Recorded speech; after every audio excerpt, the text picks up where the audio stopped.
पापी से पापी व्यक्तियों का स्वर्ग में स्थान कैसे मिलता है। आइए दोस्तों, भगवान श्री कृष्ण ने गीता में क्या कहा, हैरान करने वाली बात कि जो भी व्यक्ति चाहे कितना भी पापी क्यों ना हो, वो भी व्यक्ति स्वर्ग में स्थान पा सकता है। तो आइए जानते हैं, भगवान श्री कृष्ण कहते हैं सबसे बड़ी बात, अंत्यकाल में शरीर त्यागते समय जो केवल मेरा स्मरण करते हैं वे मेरे स्वभाव को पा लेते हैं। इसमें संदेह नहीं। शरीर त्यागते समय प्राणी यदि किसी का भी स्मरण करता है तो वह उसी योनि को प्राप्त कर लेता है। जैसे भरत मुनि ने हिरण की योनि प्राप्त की थी, इसलिए हे पार्थ, तुम सदा मेरा चिंतन करो, स्मरण करो और युद्ध रूपी कर्तव्य को भी करते रहो। अपने मन बुद्धि को मुझे समर्पित करके अपने कर्म निष्ठा भाव से करते रहोगे तो निश्चय ही मुझे प्राप्त कर लोगे। इसमें जरा भी संदेह नहीं। भगवान श्री कृष्ण अर्जुन को कहते हैं कि हे पार्थ, जो भी व्यक्ति मेरा स्मरण करने में निरंतर अपना मन लगाकर भजन करता है वह मुझको अवश्य प्राप्त कर लेता है। जो सर्वज्ञ है, अस्तहीन है, सूक्ष्म है, परंतु शासन करने वाला है, सूर्य के समान तेजोमय तथा सबका पालन करने वाला है, ऐसे परमेश्वर का स्मरण करते हुए जो व्यक्ति शरीर त्यागता है वह उसी दिव्य परमेश्वर में लीन हो जाता है। वेदों में जानकर तथा विवेकी जन, जिसे अक्षर ब्रह्मा कहते हैं, सन्यासी और ब्रह्मचारी जिसके लिए तपस्या करते हैं, उसी परमात्मा को प्राप्त करने की विधि में मैं तुम्हें बताता हूँ। योगी इसी विधि को अपनाते हैं। इंद्रियों को सब ओर से रोककर मन को हृदय में तथा प्राण वायु को मस्तक में केंद्रित करके जो व्यक्ति अक्षर ब्रह्मा ओम का चिंतन करते हुए श्वास यानी कि प्राण छोड़ता है वह मुझे प्राप्त करके मुक्त हो जाता है।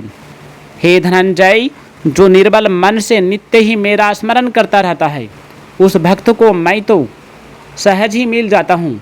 समझने की बात यह है कि स्वर्ग लोक आदि सभी लोग नाशवान है, उनको प्राप्त करके भी पुनः मृत्यु लोक में आना ही पड़ता है। केवल मुझे प्राप्त करने के बाद ही जन्म मृत्यु से छुटकारा मिलता है। सत्ययुग, त्रेता युग, द्वापर युग तथा कलियुग मिलाकर चतुर्युगी होती है।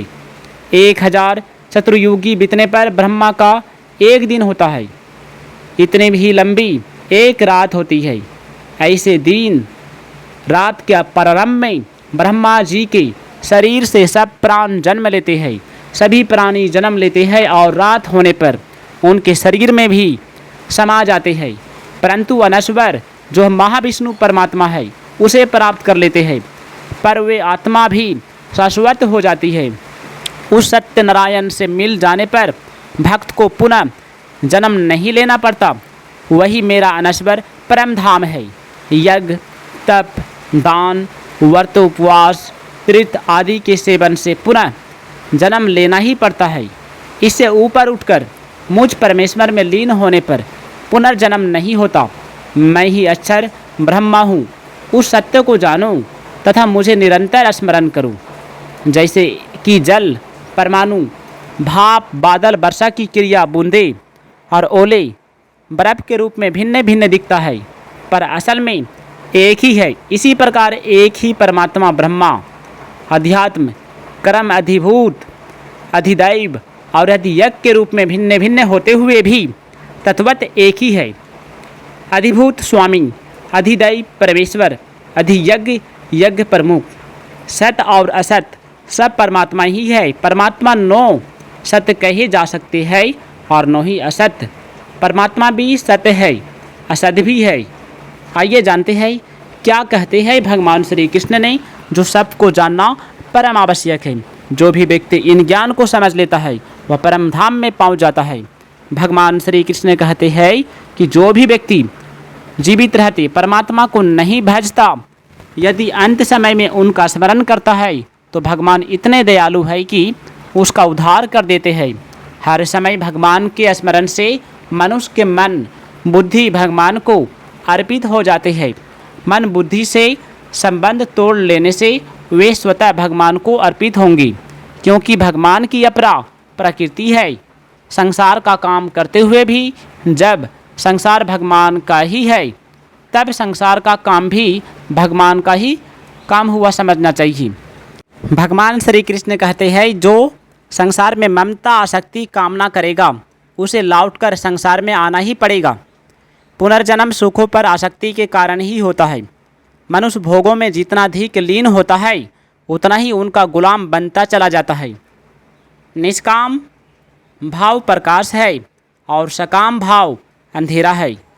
कामना वाला या इच्छाएं रखने वाला मनुष्य ही मोह में पड़ता है और इसके वशीभूत होकर जीवन मृत्यु के चक्र में घूमता रहता है। यज्ञ दान तप तीर्थ व्रत आदि जितने भी उत्तम प्रकार के कार्य हैं उनसे प्राप्त होने वाला फल धीरे धीरे नष्ट हो जाता है, क्योंकि प्रत्येक कार्य आरंभ के बाद तय रूप से समाप्त हो जाता है। इस समाप्ति के साथ ही उसका फल भी समाप्त हो जाता है। जो भी व्यक्ति यह समझ लेता है कि वह परमात्मा का ही अंश है, वह नाशवान भोगों में नहीं फंसता, बल्कि भगवान का आश्रय लेकर जीवन मृत्यु के चक्र से छूट जाता है। नाशवान पदार्थों के संग्रह और भोगों में फंसा व्यक्ति परमात्मा के वास्तविक स्वरूप को नहीं जान सकता और ना ही जानने की यह चाह रखता है। न तो भगवान ने दी और न प्रकृति ने दी, ना किसी कर्म का फल है, बल्कि व्यक्ति ने परमात्मा से विमुख होकर स्वयं ही ग्रहण की है, इसलिए इसे वह स्वयं ही मिटा सकता है।